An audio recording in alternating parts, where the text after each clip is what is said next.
that doesn't make it right. And I think each of us, you know, is challenged by our own determined character to go beyond, you know, what is fearful and to, you know, step out on faith and to do what is right.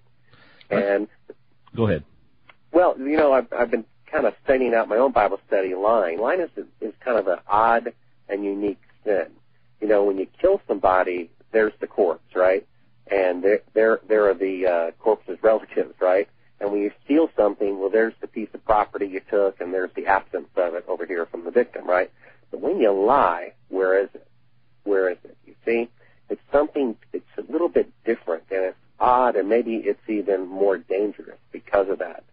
You're really, in a way, harming yourself when you lie. And a friend said the other day that when you lie, you have to sin more to cover up the lie, you see. And there's one lie that leads to another, leads to another. You know, Neil Armstrong doesn't give interviews, period. I think because he doesn't want to lie. He doesn't want to be caught in a lie. That doesn't make him, innocent of it. But, you know, at least he's in a way aware of that. In fact, on the 25th anniversary of the event, he spoke for the first time in, you know, over 2 decades. And he said something really interesting. There was a group of high school students touring the White House at that time, and they were privy to this anniversary, you know, of the moon landings, alleged moon landings, when he spoke. And he said to the students, perhaps someday you'll be able to remove one of truth's protective layers. I mean, that's what the guy said. You know, be able to remove what? One of truth's protective layers. One of truth's protective layers? That's correct. He said to the students, perhaps someday in the future, they, as grown-ups, will be able to remove one of truth's protective layers. It was something very deliberate that the guy said. He had it written down, and it was the only remark that he had memorized and looked up without looking down at the script. It was the most important part of the speech to him, and from my understanding, he was holding back tears when he said it. Bart, phone lines are already beginning to ring. I got some people on hold. I think we'll start taking calls. Also, before this is out, I want to talk about the Van Allen belt. Did you ever get a hold of my friend James McCanning and discuss this thing with him? Well, if it's right to say, if there was any talk between he and I that is off the record at the moment. Okay. And, let's leave it at that. But maybe before the talk's over, you and I could talk about the Van Allen belt. But let's go ahead and start taking calls. Number is 307-745-5913. You want to call this 3rd of June, 2008. My guest, Bart Sibrel, author or filmmaker of Funny Thing Happened on the Way to the Moon. This is Pastor Peters. You're on the air. Yes. I would like to ask a question about the radiation belt that the astronauts... Okay, now hold it. You got to turn that radio down or I can't hear you. Okay. Well, if it's right to say... All right, now let's try it. Okay, I would like to ask a question about the radiation belt that the astronauts had to go through. All right. They say it's impossible to go through it and be alive. Very good. Yeah, that... a lot of people think that is the key reason. A lot of people don't understand that the Earth has a magnetic area up above it, about 25,000 miles above the Earth. 1,000 miles above the Earth, extending 25,000 miles. It's a field of intense radiation named after the man who discovered it, called the Van Allen radiation belt, discovered by James Van Allen in the 1950s. He said it was lethal. Now, he later recanted when they set the goal of going to the moon. The fact is, when the space shuttle went up to its highest altitude ever, which is about 350 miles, in 1994, they reported this, and I'll quote CNN word for word. The radiation belt surrounding the Earth is more dangerous than previously believed. Now, what is previously believed? Previously believed is when they went to the moon and survived.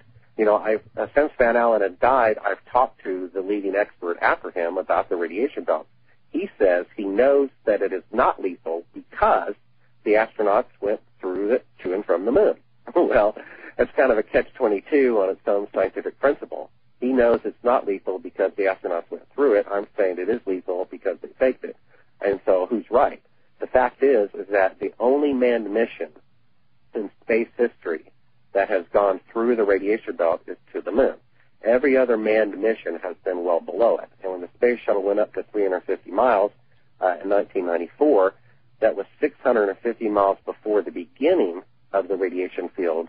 They could see it with their eyes closed, meaning inside the shielding of the space shuttle, which was superior than that of the moon rocket, and with their eyes closed, they saw fireworks or sparks of light from the radiation hitting their closed eyes through the retinas. And they saw that from a distance of 650 miles away from the radiation.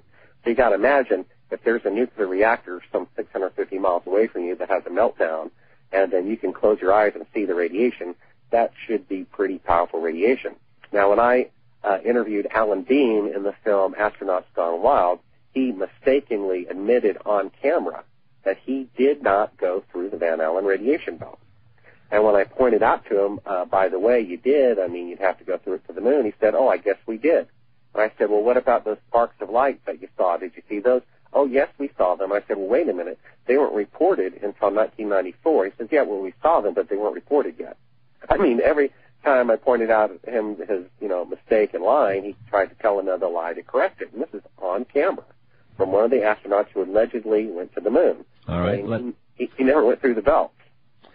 Ladies and gentlemen, the number is 307-745-5913. You got an opportunity of lifetime if you want to call in. A lot of people can imagine ever hearing this or listening to some reality, watching some reality show. So give a call if you want. This is your chance. 307-745-5913. This is Pastor Peters, and you're on the air. Hi, Pastor Peters. Yes, where are you calling from? Oklahoma. This is Bob. I watched a National Geographic special about moon conspiracy landing theories, and at the end of the show, they claim that one of the missions that a prism was left there, and that this could be contacted through planetarium, big telescopes, and so on and so forth. And I'd just like to get your guest to comment. What about that? Okay. Okay. Thank you. Yeah, what they said was that there are laser reflectors on the moon. The fact is they've been bouncing lasers off the moon for nearly 15 years before they claim to have gone to the moon. So it doesn't take a laser reflector to bounce a laser off the moon. Secondly, the Soviet Union put laser reflectors on the moon 2 years before Apollo 11. And they did that with unmanned spacecraft. The interesting thing about the National Geographic special was that they hired me to do an interview, shot the interview, paid me for the interview, and then right before it was to be broadcast, they cut it out. Because the so-called expert they had on their program, we pointed out that shadows, should run parallel on the moon and not intersect. So what they did was they took a camera crew out to a desert at night, put a big spotlight out there, and had two people stand side by side and say, hey, look, see, shadows do intersect. Well, they actually proved my point right, all the while trying to convince people they were right. The fact is that just proved that the way shadows intersect is through artificial lighting. What they failed to do was to go out to that very same desert during the day, when the sun was the only light source. Had they done so, the shadows would have been parallel, never intersected. So they actually proved me right, and yet all the while claimed, it was very strange through their so-called expert, that I was wrong. So that's what I know about that particular program. All right. This is Pastor Peters. You're on the air. Yes, I have another question. Was the Russians in on the lie also? Because they claimed they went to the moon also. Well, they never claimed to put a man on the moon. They did send an unmanned probe to the moon, which crashed several months before Apollo 11. The fact is that the Soviets launched the first satellite, the first animal, the first man, the first woman, the first spacewalk, the first crew of two, the first of two spacecraft simultaneously. For every 100 hours the U.S. spent in space, they spent 500 hours. That's how more advanced they were. If anyone was going to reach the moon first, it would have been the Soviet Union. Now, potentially through espionage, the Soviet Union, Israel, and China, they have discovered that we did not go to the moon. Now, initially, you would think, well, they blurted out to the world that we didn't go to the moon.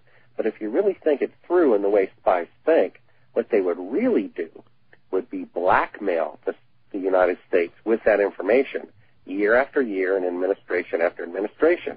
I mean, some of the ways the U.S. treats these foreign powers seems illogical according to their behavior.